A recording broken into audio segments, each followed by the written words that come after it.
مساء الخير، عاملين ايه يا حلوين؟ ايه الاخبار؟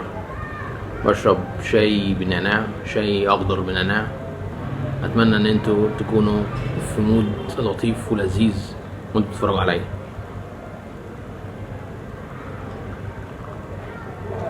آه عايز ابقى حر شويه اكتر وانا بتكلم، مش محاسب قوي على الكلام اللي انا بقوله بالطريقه اللي انا بتكلم بيها دي. عايز ابقى حر اكتر. آه، امبارح كنت بتفرج على توماس اديسون، عن ان هو كان بيفكر يعني ان هو بيحاول كذا مرة، حاول 99 مرة ونجح في المرة المية بتاعت ان هو اختراعه بتاع المصباح الكهربائي. فالموضوع ده ملهم، ألهمني شوية ان انا ما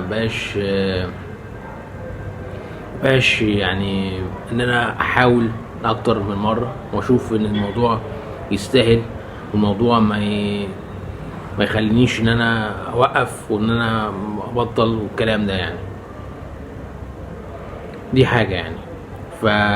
فانتوا يعني انا مش شاطر قوي في التنمية البشرية، بس الموضوع ده مهم جدا ان اي حد حابب ان هو يوصل لحاجة وحابب ان هو يحقق حاجة، ان هو ما ييأس، وان هو الموضوع ما يكونش بالنسبة له مرة مرتين وخلاص ويأس ويبطل ويحبط ويبطل يعمل حاجة اللي عايزة يحققها في الحياة.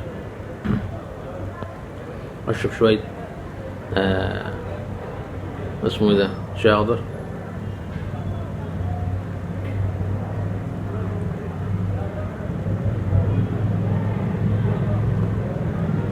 آه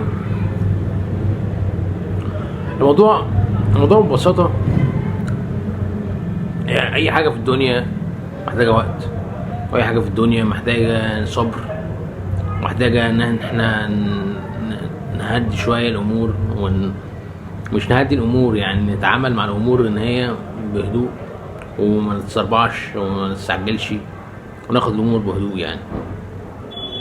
النهارده صحيت الساعة ستة ولا ستة ونص،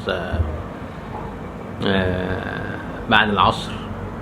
وانا عادة اصلا يعني ايه بسهر لحد الصبح بعد الفجر كده. وانا بصراحة عايز اغير المود ده بصراحة، عشان يعني ما بقاش يعني كده اللي انا يومي يبقى مشقلب ويومي يبقى عامل كده وان انا ابقى كويس واصحى الساعة 12 الظهر او الساعة 11 او الساعة 1 يعني. دي حاجة دي يعني فلوجاية كده سريعة كده، مش عارف ممكن اصور تاني واتكلم في حاجات تانية، ولا دي ممكن اكتفي بيها يعني تتفرجوا عليها يعني. شكرا، حد كده.